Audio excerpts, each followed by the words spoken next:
Hello guys, this is Kazra bringing you another little video from Star Wars, The Old Republic. This video will be me mostly running around and giving you my thoughts about the changes that came with our subscription account and not a free-to-play account. Basically I got my character to level 50, so I basically did what I could on a free-to-play account, because after level 50 you are not allowed to do anything else. You're basically stuck there and you have to stick to the content that you started. Kuna mo, uban chone alipa, istin koto. Just ni at ambumpa poshuda mokili mokranki. At least you had the good sense to submit. Piti do tenya go kaka jojo. Da biska ku se gota do muti ki hasa bitisa roda. Kopana chapurko utman gisa? It'll be done before. Che chopa kuma ni umpi putkaba no tase makipuna. So yeah, you would be completely, unable to progress with the story any more than what I am right now. I didn't yet finish the whole... I told you, sir. The rocket tram is useless if it My lord, I request the whole story quest, because I'm right now on Gorilla just because I'm finishing up the story quest. Don't get smart with me. And that's another heroic. I don't want to do heroics, honestly. On track and on track and on track. And that's the only two. Seriously? No, there's Corellia. And yeah, there's only two quests. But as I said, I already did everything. I'm just finishing up the story quests so I can progress a little bit further. I want to have my title of Dart Kazra, so that's something that I'm looking forward to. But let's go back to topic, since we won't have any conversations right now. My thoughts about free-to-play and subscriber and basically preferred status players. I can't prefer as free-to-play because there's not a lot of restrictions taken off. What I would say, this game is immensely fun if you're into the whole Star Wars theme, the whole Star Wars universe. There's a lot of storytelling. Like something I didn't tell you guys, actually in the missions option you have codex and you get lore, and those are 127 entities of things all over the universe, including stories about something that happened. Also, this game actually tells us the story of a lot of characters that we read in books about Star Wars, like Betrayal and all the stuff that was from the Old Republic, and I have to say I'm enjoying it immensely. I'm ready. I'm right now playing a more DPS spec than what I showed you guys in the last video. And basically, like, I think that this game will be something that I will stick with, because I really have fun with it. I enjoy the whole gameplay. I started doing flashpoints and I think they're quite interesting, it's not something completely unreasonable like in a lot of other games. The wait times are quite long, but that's mostly because right now I'm on I have a DPS spec and I queue as a DPS, and we all know that DPSs are the most common, so... Oh, Commander Harkin. It says something to me, but I don't remember what. Isn't that guy from Jedi Story or something like that? But he's a boss, so I won't be able to kill him, even if I wanted to. This guy destroyed the packages that I wanted to do, but we'll go... If he destroyed those, we'll just go with those. So subscriber enables us to play the Rise of the Hutt Cartel expansion, which is, I have to say, quite fun. Well, basically I didn't yet play any of the content from Rise of the Hot Cartel, but I got contacted by an NPC giving me the first story in the Rise of the Hot Cartel. It's considered the 4th chapter, so your legacy per se wouldn't be complete if you didn't do it.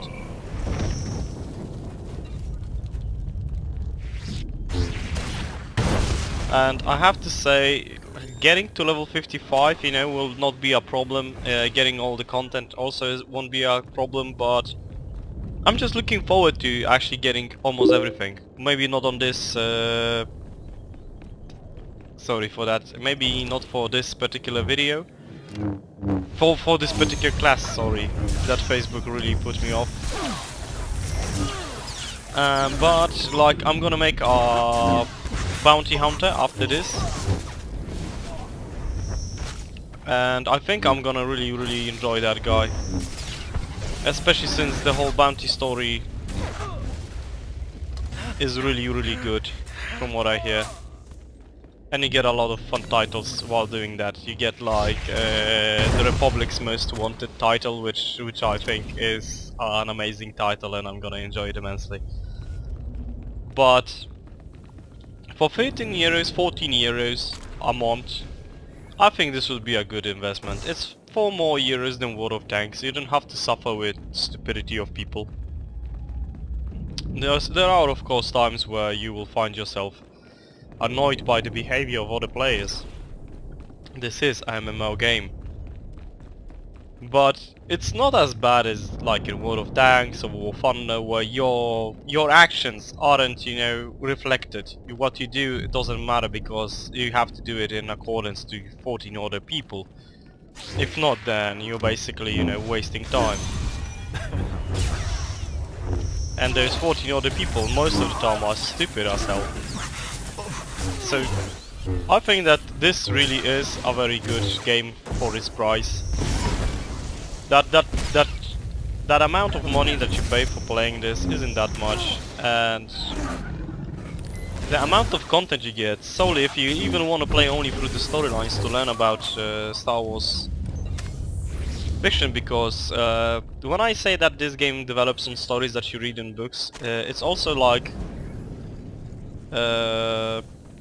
that you actually, you know, you have your own story. Like for some of you, you maybe read the book Revan, which is basically a book about the old Jedi Master, aka Sith Lord Revan, who mastered the dark and the light side.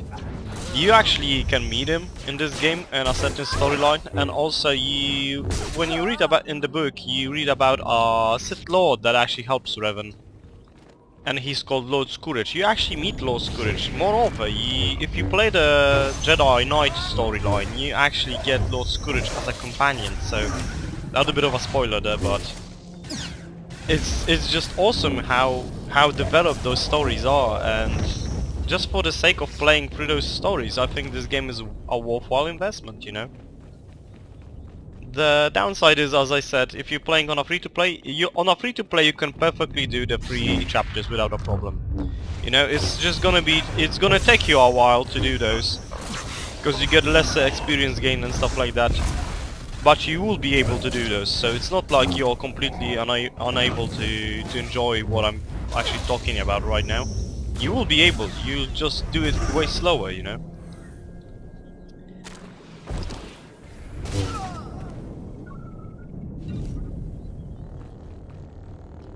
Okay, we did this.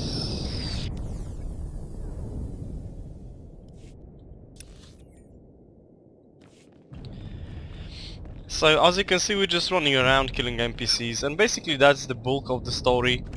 Also, I want to talk to you guys about one thing, because as I said, this game is worth out to buy, but one thing I want to point out to you guys, I'm gonna make a series, and that's gonna be a lot of spoilers, because I'm gonna play through the whole bounty hunter storyline, and record every single bit of storyline that there is. So it's gonna be basically the whole bounty hunter story in videos on YouTube. Videos will be roughly around 15 minutes with my commentary done post game, so I can adjust, you know, because I will do like 16 episodes in terms of rendering footage, and then I'm gonna go and actually make the commentary on it, so I can adjust my commentary to what you guys say. I don't want to make those videos like... I want to make them beforehand per se, instead of making it like I'm doing right now, that each week I have to spend like 2 or 3 days on doing videos for the whole week. I prefer to spend 1 week on doing videos while I still have the time, and then just completely forget about it. But here we're coming in to Commander J-Stall. Let's just talk to him. Circus camps are destroyed. How do we get the hull cracker? I'll connect you to Darth Charnas at once.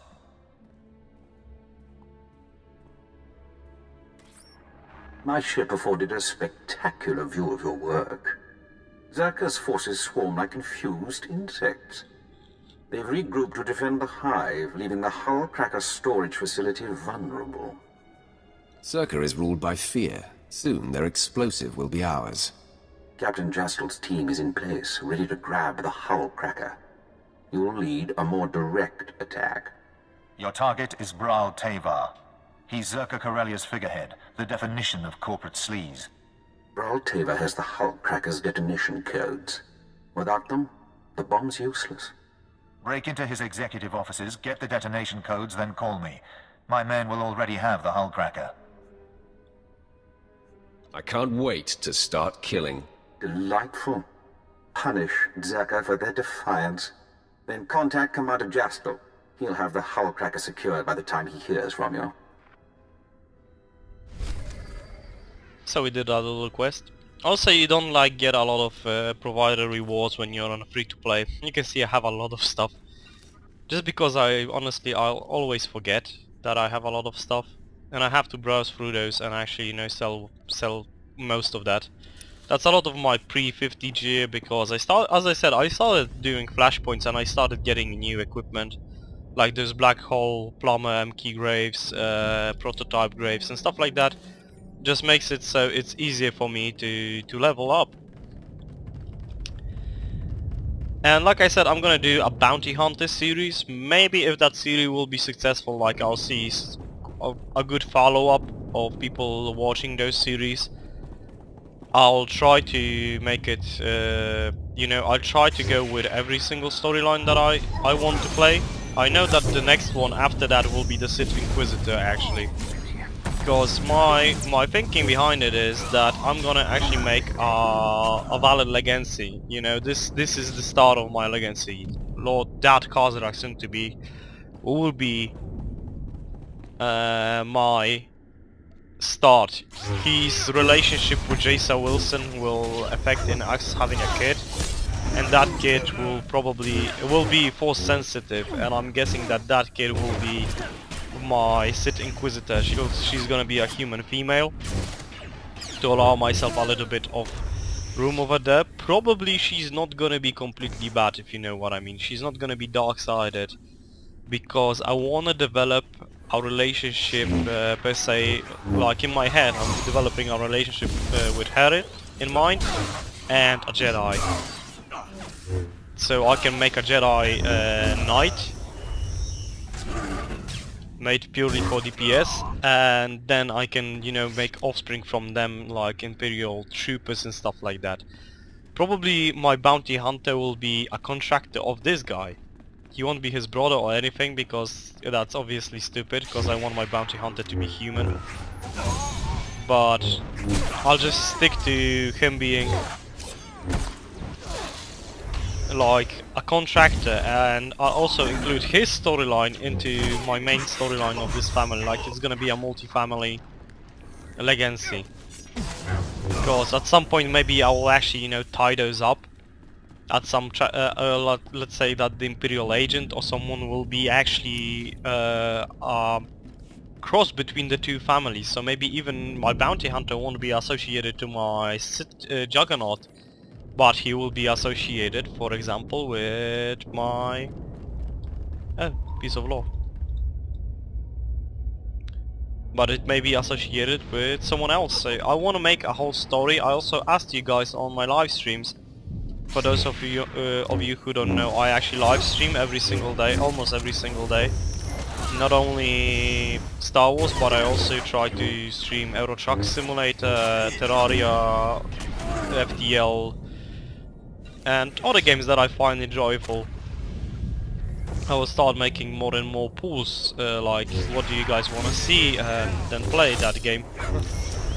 And once I actually start getting money from my job next year, I'm gonna be able to, well, sustain a steady income of new games. I can, you know, buy games that are just out and make my reviews of them.